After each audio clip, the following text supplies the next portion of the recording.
La engañó y por dinero la explotó. Honorable tribunal, a lo largo de la audiencia de juicio oral, quedó acreditado con plena certeza y más allá de toda duda razonable de que Carlos Ángeles cometió el delito de trata de personas en su modalidad de explotación sexual, prevista en los artículos 10, fracción tercera, y 13, en relación al artículo 42, fracción primera de la Ley General para prevenir y sancionar los delitos en materia de trata de personas. Esto en agravio de Jazmín Almanza. Lo anterior, ya que en un primer nivel de análisis quedaron comprobados todos y cada uno de los elementos del tipo penal de la siguiente forma. Como sujeto activo, tenemos que fue Carlos Ángeles quien perpetró la conducta en contra de Jazmín Almanza, quien constituye el sujeto pasivo, ya que por medio del testimonio del oficial de policía David Narváez, es que escuchamos que él fue quien detuvo al hoy acusado. Nos informó de cómo fue que en la noche del 15 de abril de 2018, Jazmín Almanza señaló directamente a Carlos Ángeles, apodado El Chato, como la persona que la había engañado para después obligarla a prostituirse. Y esto se vio corroborado cuando por medio del contrainterrogatorio escuchamos que Jazmín Almanza, en la noche del 15 de abril de 2018, denunció a Carlos Ángeles por haberla engañado y haberla obligado a tener relaciones y actos sexuales con hombres, a cambio de dinero. Asimismo, también escuchamos a Noemí Aguilar, quien dio cuenta que vivía en la misma casa donde vivía Carlos, y fue ella quien nos dijo que en el mes de agosto del 2017, Carlos llevó a vivir a Jazmín y comenzó a prostituirla en contra de su voluntad, quedando así plenamente acreditados los sujetos de los tipos penales que el día de hoy nos ocupan. Ahora bien, por lo que se prevé en el artículo 10, fracción tercera de la ley sustantiva que nos ocupa, se comprobó la acción del tipo penal, y esta es de que Carlos Ángeles enganchó a Jazmín Almanza para explotarla sexualmente, en virtud de lo siguiente. Escuchamos a la propia madre de la víctima, Carmen Almanza, quien nos contó de cómo fue que su hija conoció al hoy acusado. Nos dijo que Carlos mintió todo el tiempo para engañar a su hija y llevársela a vivir con él, ya que le inventó toda una vida falsa para enamorar a Jazmín. El hoy acusado mintió acerca de lo que se dedicaba, mintió acerca de su vida, de lo que hacía, de lo que le gustaba, mintió acerca de quién era en realidad, y solamente lo hizo con el fin de ganarse la confianza de Jazmín y que aceptara a irse a vivir con él. Asimismo, cuando escuchamos el contrainterrogatorio de Alex Alonso, pudimos observar las fotografías presentadas, consistentes en la captura de la pantalla de un celular que contenía una conversación entre el hoy acusado y entre Alexa, en el cual Alexa le decía, en fecha 15 de junio de 2017, que tenía que pagar la renta, que ya se le había vencido 3 meses y que si no pagaba se tendría que salir de la casa, a lo cual el acusado, como ustedes mismos pudieron constatar, le contestó: ya te dije que no te preocupes, te voy a pagar todo lo que debo. Me estoy ganando ya a la chavita que te había contado. Pronto la convenzo de que se vaya a vivir para la casa y empiezo mi business. De lo que gane, hasta dinero me vas a pedir prestado. Su señoría, no queda duda de que Carlos enganchó a Jazmín, la engañó y le mintió. Y así ella confió en él, confió en que podría iniciar una vida juntos. Pero cuando intentó iniciarla e irse a vivir a la casa de Carlos, se dio cuenta que la había engañado, que la había mentido, que todo había sido con el único fin de realizar una explotación con su cuerpo. Ahora bien, aunado todo lo anterior, y conforme a lo establecido en el artículo 13, fracción segunda de la ley sustantiva de la materia, esto es, que Carlos se benefició económicamente de la explotación sexual de Jazmín, explotación que tuvo como medio comisivo la violencia física y moral. En un primer momento, este medio comisivo se comprobó cuando escuchamos a Noemí Aguilar, quien nos dijo cómo ella fue testigo de todas las veces en que Carlos obligó a prostituirse a Jazmín, que al principio el hoy acusado la golpeaba todo el tiempo y la amenazaba de muerte si no quería hacerlo. Incluso que una vez la golpeó tan fuerte que la dejó inconsciente, por lo que Noemí tuvo que hablar con Jazmín y decirle que ya no se resistiera más, que le hiciera caso, que si seguía resistiéndose, un día Carlos la iba a matar.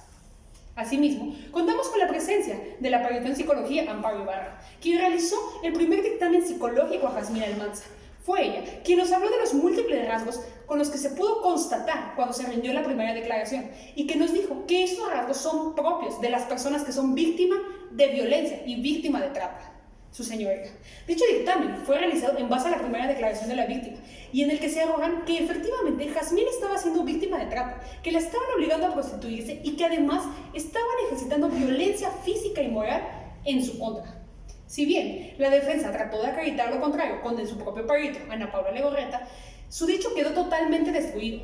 cuando se constataron de que no tiene la suficiente preparación, la suficiente experiencia, ni los suficientes conocimientos para emitir ese tipo de dictámenes, que su dictamen ni siquiera cumple con todos los requisitos y elementos requeridos para hacer uno de ellos, y que además se contradijo una y otra vez en toda su declaración y en su peritaje. Por lo tanto, es que no se le debe de dar valor probatorio. Asimismo, también escuchamos a Rafael Martínez, quien era cliente y que el día de hoy nos dijo que en una ocasión en la que se frecuentó con ella, le vio grandes moretones y fuertes golpes, que incluso preguntó si la había golpeado o qué le había pasado, y que ella dijo que solamente se había caído, que unas semanas después la volvió a ver golpeada y que nuevamente ella negó que alguien le estuviera haciendo daño, por lo que decidió ya no verla más, ya que desde ahí algo no le parecía bien. Su señoría. De esta forma es que queda completamente acreditado el medio comisivo que ejercía violencia física y moral Carlos Ángeles en contra de Jazmín. Ahora bien, y por lo que hace al elemento subjetivo específico del delito de trata, que durante la presente audiencia se acreditó que Carlos Ángeles sí obtenía un beneficio económico de la explotación sexual de Jazmín, y esto se corroboró cuando escuchamos a Rafael Martínez, quien mencionó que todas las veces que ocupó los servicios de Jazmín, el pago siempre fue entregado directamente antes de verla y que ese pago se lo entregaba a Carlos, que en ninguna ocasión ese dinero se lo entregó a la propia Jazmín. Asimismo, también lo confirma Noemí Aguilar, quien nos mencionó que Carlos era el que cobraba, que Jazmín nunca tenía dinero y que no le permitía que ella le cobrara a los clientes, que incluso si Jazmín le llegaba a pedir dinero, Carlos se enojaba y le decía que no necesitaba, que en la casa tenía todo lo necesario para vivir.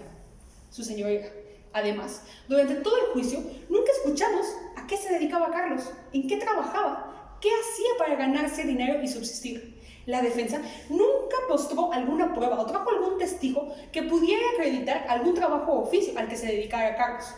Lo que sí pudimos constatar fue cuando vino el agente de investigación Miguel Espinosa, y es él quien nos dijo que no se encuentra registrado Carlos Ángeles como empleado en ninguna empresa o negocio del país. También vimos, bajo registros de la Comisión Nacional Bancaria y de Valores, que no recibía depósito alguno porque ejercía alguna labor, y esto resulta ser evidente, ya que su señoría, por todo lo anterior expuesto y señalando como elemento subjetivo general de la conducta que se realizó de manera dolosa, es decir, que Carlos tenía toda la intención de engancharla y prostituirla y sacar beneficio de ella. Su señoría, es evidente que Carlos Ángeles no trabajaba, ya que no recibía dinero alguno, y el único dinero que recibía era mediante la explotación sexual de Jazmín Almanza. Y de esta forma es que se acreditan y se cumplen con todos los elementos del tipo penal, lo que nos permite pasar a un segundo nivel de análisis. Este es el de antijuricidad, el cual también se colmó a la perfección, ya que en ningún momento se pretendió acreditar alguna causa de excluyente,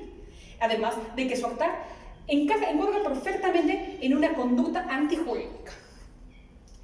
Asimismo, su señoría, es que atendiendo al segundo nivel de análisis de la antijuricidad, es que la conducta perpetrada por Carlos Ángeles es contraria a derecho y que en ningún momento del juicio se pretendió acreditar la inexistencia de alguna causa de excluyente, y por lo tanto es que nuevamente se acredita la antijuricidad. Y por último, el tercer nivel de análisis, que lo es, el de culpabilidad, tenemos que Carlos Ángeles es mayor de edad y tiene conocimiento pleno de su actuar, es decir, que merece un juicio de reproche, mismo del que nos estamos ocupando en este momento, y es por eso que también se ve acreditado dicho tercer nivel de análisis. Su señoría, a esta fiscalía no le pasa desapercibido que la defensa trató de sustentar su teoría del caso en la segunda entrevista que rindió Jazmín Almanza, misma que constituyó en una retractación, por lo que se tiene a bien traer a cuenta la jurisprudencia número 268-96, en la cual se vienen las especificaciones de los elementos necesarios para que se le pueda dar valor probatorio a una retractación, los cuales no pudieron ser configurados ni desahogados en juicios por su inexistencia, los cuales son los siguientes. Para que se le pueda dar valor probatorio a una retractación, es necesario que la misma versión tenga verosimilitud, que tenga ausencia de coacción y que tenga existencia de otros medios de prueba que lo corroboren. Cabe destacar que los testigos traídos por la defensa, todos se contradijeron. Ninguno pudo sostener una sola versión y, por lo tanto, al no poderles otorgar valor probatorio, es que no existen medios de prueba que pudieran corroborar la segunda declaración de Jazmín. Incluso, hasta en cierto punto, resultó inverosímil. Veamos. Jazmín dijo que la noche que lo denunció solamente lo hizo por venganza, porque se había enterado que él era infiel. Pero no debemos olvidar que bajo la versión de la defensa, Era ella quien tenía encuentros sexuales con otros hombres, por su propia voluntad, lo que realmente cae en lo absurdo. El que quisiera vengarse al grado de mentir para denunciar porque Carlos había estado con otra mujer, resulta a toda luz ser una mentira, ya que según ella, nunca habían tenido problemas porque estuviera con otros hombres. La exclusividad en su relación no era un elemento escrito, por lo tanto es que no podemos darle valor probatorio y no podemos confiar en esa segunda declaración que Jazmín Almanza dio. Asimismo, y de acuerdo a la tesis aislada con número 2015-5897, se atiene que la retractación en víctimas de trata, en la cual se establece que se debe valorar el contexto en el que surgió dicha retractación, para lo que se admite, traemos a cuenta lo dicho por la psicóloga Amparo Ibarra, quien en su dictamen detectó que la ahora víctima sufre de lo que se conoce como síndrome de Estocolmo, ya que presenta todos los rasgos y características. Este es que Jazmín desarrolló un vínculo afectivo a su agresor, es decir, hacia Carlos Ángeles. Y aquí debemos recordar que desde un principio, por medio del engaño, Jazmín se enamoró de Carlos, por lo cual era más propensa que aun cuando estuviera violentándola y la explotaba, ella seguía manteniendo dicho vínculo amoroso con él. Por lo que, tal y como se explicó la psicóloga, en los casos de denuncia de una víctima que ha desarrollado este síndrome, es muy alta la probabilidad que después, al darse cuenta del alcance que pueda tener la denuncia hecha en contra de su agresor, es que prefiere retractarse y decir que todo ha sido mentira. Su señoría, esto es normal cuando hacen ese tipo de denuncias y sufren este síndrome, ya que prefieren que todo vuelva al estado natural en el que estaban antes de que la misma denunciara a su agresor. Muy bien, una vez acreditados todos los elementos del delito y siendo el momento procesal oportuno, se solicita que se dicte un fallo en sentido condenatorio en contra de Carlos Ángeles por el delito de trata de personas en su modalidad de explotación sexual. Esto en agravio de Jazmín Almanza, ya que la engañó y por dinero luego la explotó. Es cuanto, su señoría.